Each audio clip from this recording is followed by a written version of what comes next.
मैं तो बकबका जाऊं ठंडा आगे ठोके। दरभगा जाऊं मैं के रोज ते मतंग रही थस देसी मऊहा पी के। और बिना छटपटा जहाँ वो टकरा हो गए संगे रह के।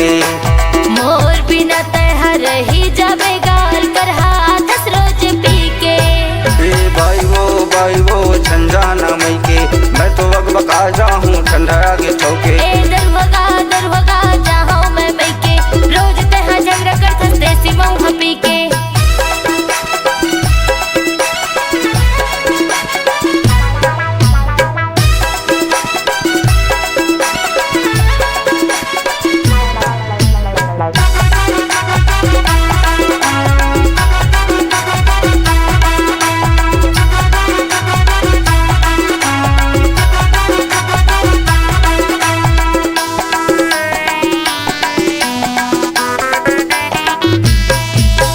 संझा कौन मांझी वो बर्तन कैसे पीऊँ चाय घर में गरम। आठे से पहले सो के उठो नहीं कुछ तो समझ भाई दिल के मरम।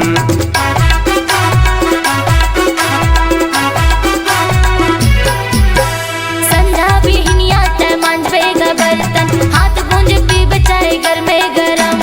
8 से पहले सो के उठस नहीं बढ़ कर लाई होगे कर ले शरम।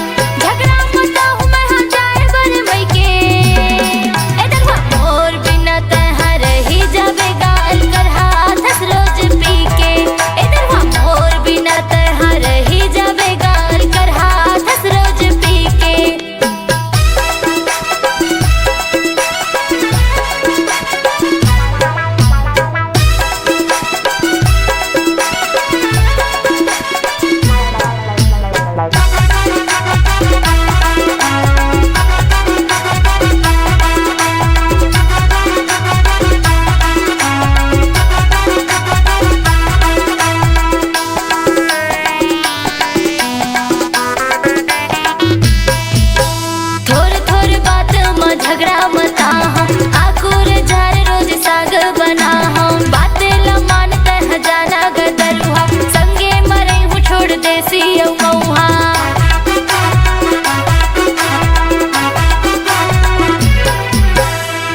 थोर बातें मकाबरी साथ गुस्सा मरोज तय सागे बिगाड़त।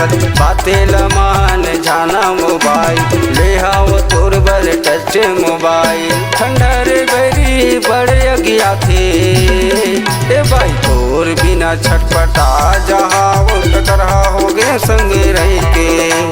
तोर बिना दुबरा जहाँ वो ठंडा आगे है ठोके। भाई वो झंझाना मई के मैं तो बकबका जाऊं ठंडा आगे ठोके। दरभगा जाऊं मैं के रोज तह झगड़ा कर थस देसी मऊहा पी के। और बिना छटपटा जहाँ वो टकरा हो गए संगे रह के। मोर बिना तह रही जाबे गाल करहा थस रोज पी के। भाई तोर बिना दुबरा जहाँ वो ठंडा आगे है ठोके।